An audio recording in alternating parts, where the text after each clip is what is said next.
தூத்துக்குடி அரசு மருத்துவக் கல்லூரி மருத்துவமனையில் லாக்அப் மரணமான அருணாச்சலத்தின் உடல் இன்று பிரேத பரிசோதனை நடைபெற இருக்கிறது. அது குறித்தான காட்சிகள் தற்போது வெளியாகியிருக்கிறது. போலீசார் விசாரணைக்கு அழைத்துச் சென்ற இளைஞர் பலத்த காயமடைந்து மருத்துவமனையில் உயிரிழந்ததாக குற்றச்சாட்டு எழுந்திருக்கும் நிலையில் இன்று பிரேத பரிசோதனை நடைபெற இருக்கிறது. அண்மை செய்தியாக அது குறித்து பார்த்து வருகிறோம். 2 நாட்களாக உடலை வாங்க மறுத்து போராட்டம் நடத்திய நிலையில் காவல்துறை பாதுகாப்புடன் தற்போது உடற்கூராய்வு நடைபெற இருப்பதாக தகவல் வெளியாகியிருக்கிறது. தூத்துக்குடி அரசு மருத்துவக் கல்லூரி மருத்துவமனையில் அருணாச்சலத்தின் உடல் இன்று பிரேத பரிசோதனை செய்யப்பட இருக்கிறது.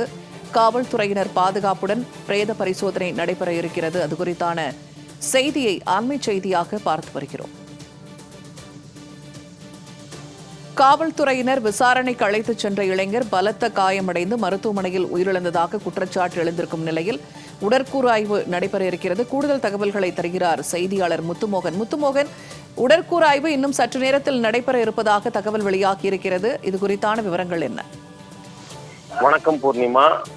தூத்துக்குடியைச் சேர்ந்த வாலிபர் அருணாச்சலம் காவல்துறை விசாரணைக்கு அழைத்துச் செல்லப்பட்டு விசாரணை நடந்த நிலையில் காவல் நிலையத்தில் காயமடைந்ததை தொடர்ந்து மருத்துவமனைக்கு சிகிச்சைக்கு அழைத்துச் செல்லப்பட்டு அங்கு சிகிச்சை பலனின்றி நேற்று காலை உயிரிழந்தார். இந்த சம்பவம் பெரும் பரபரப்பை ஏற்படுத்தியது. இதைத் தொடர்ந்து 2வது நாளாக அவர் உறவினர் உடலை வாங்க மறுத்து போராட்டத்தில் ஈடுபட்டு வரும் நிலையில் தற்போது அருணாச்சலத்தின் உடல் தூத்துக்குடி அரசு மருத்துவக் கல்லூரி பிறவரையிலிருந்து தூத்துக்குடி அரசு மருத்துவக் கல்லூரி பிரேத பரிசோதனை கூடத்திற்கு பலத்த பாதுகாப்புடன் கொண்டு வரப்பட்டுள்ளது. தூத்துக்குடி அமுதா நகர் பகுதியைச் சேர்ந்தவர் அருணாச்சலம். இவர் தூத்துக்குடி 3ஆம் மைல் பகுதியில் உள்ள ஒரு அரசு மதுபான கடையில் மதுபான கூடத்தில் ஊழியராக வேலை பார்த்து வந்துள்ளார்.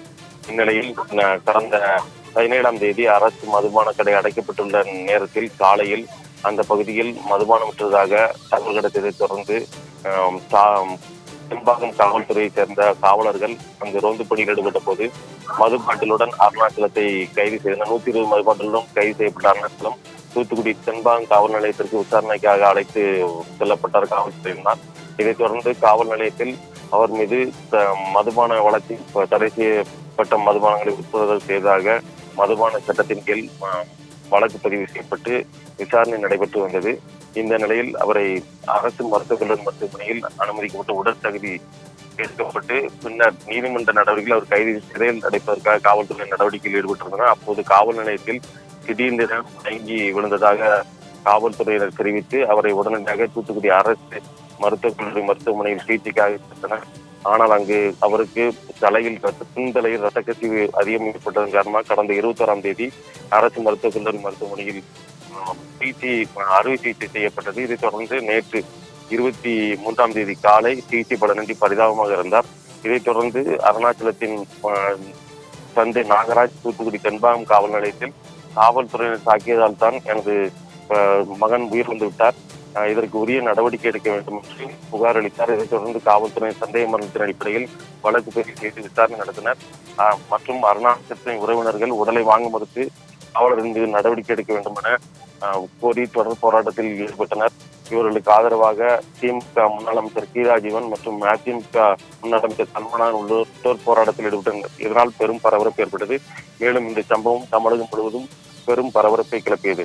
இதைத் தொடர்ந்து நேற்று மாலை தூத்துக்குடி அரசு மருத்துவக் கல்லூரி மருத்துவமனையிலிருந்து சுமார் 5 மணி அளவில் அருணாச்சலத்தின் உடல் பிரேத பரிசோதனைக்காக தூத்துக்குடி பிரேத பரிசோதனை கூடத்திற்கு எடுத்துச் செல்லப்பட்டது. ஆனால் 6 மணிக்கு மேல் பிரேத பரிசோதனை செய்யக்கூடாது என்பதால் பின்னர் மீண்டும் தூத்துக்குடி அரசு மருத்துவக் கல்லூரி பிணவரைக்கு எடுத்து வரப்பட்டது. இந்த நிலையில் தற்போது அருணாச்சலத்தின் உடல் தூத்துக்குடி அரசு மருத்துவக் கல்லூரி மருத்துவமனையிலிருந்து காலை 6:30 மணிக்கு எடுத்துச் செல்லப்பட்டு பின்னர் இப்போது தூத்துக்குடி அரசு மருத்துவக் கல்லூரி பிரேத பரிசோதனை கூடத்திற்கு பலத்த போலீஸ் பாதுகாப்புடன் கொண்டு வரப்பட்டுள்ளது. அங்கு டிஎஸ்பி சுனில் மற்றும் டிஎஸ்பி செல்வராஜ் ஆகியோர் தலைமையில் காவல்துறையினர் பாதுகாப்பு பணியில் ஈடுபட்டுள்ளனர். மேலும் அருணாச்சலத்தின் தந்தை நாகராஜ் மற்றும் அவரது தம்பி சுடலைமணி மற்றும் அவரது உறவினர்கள் தற்போது பிரேத பரிசோதனை கூடத்தில் உள்ளே சென்றுள்ளனர். மேலும் என்டிடிவி பீப்புள் வாட்ச் இதைச் சேர்ந்த அமைப்பாளர்கள், பார்வையாளர்கள் பேராசிரியர் பாத்திமே பாபு மற்றும் வேதா விஜய் ஆகியோர் வந்துள்ளனர். தற்போது தூத்துக்குடி அரசு மருத்துவக் கல்லூரி பிரேத பரிசோதனை கூடத்திற்கு பிரேத பரிசோதனை செய்வதற்காக கன்னியாகுமரியிலிருந்து வரக்கூடிய அரசு மருத்துவர்கள் மற்றும் தூத்துக்குடி நெல்லை பகுதியைச் சேர்ந்த 3 அரசு மருத்துவர்கள் வர தாமதமாகி வருவதால் பிரேத பரிசோதனை தாமதம் ஏற்பட்டுள்ளது. இன்னும் சற்று நேரத்தில் பிரேத பரிசோதனை நடைபெற இருக்கிறது. பூர்ணிமா. தகவல்களை பகிர்ந்து கொண்டமைக்கு நன்றி முத்துமோகன்.